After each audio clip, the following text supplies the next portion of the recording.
गुजरात में स्थित सोमनाथ मंदिर देश के 12 ज्योतिर्लिंगों में से एक है। कहा जाता है कि सोमनाथ ज्योतिर्लिंग भगवान शिव का प्रथम ज्योतिर्लिंग है। मान्यता है कि इस मंदिर की स्थापना चंद्रदेव ने कई देवताओं के साथ मिलकर की थी।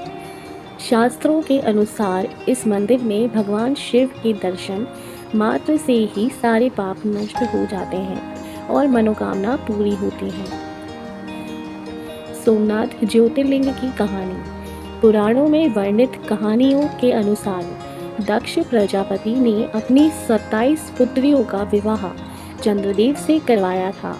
चंद्रदेव इस विवाह से काफ़ी खुश थे, लेकिन वह अपनी सभी पत्नियों में से दक्ष की पुत्री रोहिणी को ज़्यादा स्नेह करते थे, जिसके कारण दक्ष की अन्य पुत्रियां खुश नहीं थीं।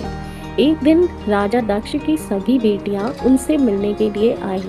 उन्हें बताया कि चंद्रदेव सिर्फ रोहिणी का ही ख्याल रखते हैं और अन्य पत्नियों से प्रेम नहीं करते हैं। राजा दक्ष को इस बात का काफ़ी दुख हुआ और वह चंद्रदेव से मिलने पहुँचे। उन्होंने चंद्रदेव को समझाया कि जिस तरह से वह रोहिणी का ध्यान रखते हैं, उसी तरह से उनकी अन्य बेटियों का भी रखें। चंद्रदेव ने राजा दक्ष को वचन दिया कि वह उनकी बात मानेंगे। काफ़ी समय बीत गया, लेकिन चंद्रदेव अपने वचन को निभाने में असमर्थ रहे। राजा दक्ष की अन्य बेटियां दुखी रहने लगीं। जब राजा दक्ष को यह बात पता चली, तो उन्होंने चंद्रदेव को गुस्से में क्षयग्रस्त होने का श्राप दे दिया। यह श्राप मिलते ही चंद्रदेव की चमक कम होने लगी, जिसकी वजह से सभी देवता चिंतित हो गए। कहानी के अनुसार चंद्रदेव इस श्राप से बचने का उपाय खोजने लगे। तब वह ब्रह्मा जी के पास पहुंचे। ब्रह्मा जी ने चंद्रदेव को एक स्थान पर जाकर भगवान शिव की तपस्या करने को कहा। ब्रह्मा जी के इस उपाय को मानते हुए चंद्रदेव सोमनाथ चले गए और यहाँ विधिवत भगवान शिव की तपस्या की।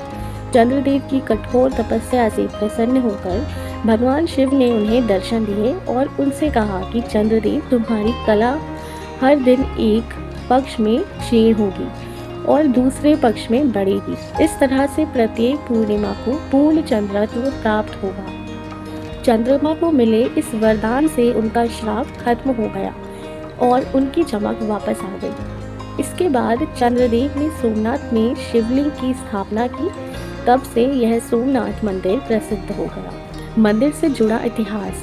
रिपोर्ट के अनुसार सोमनाथ मंदिर को 17 बार नष्ट किया गया है और हर बार इसका पुनः निर्माण कराया गया।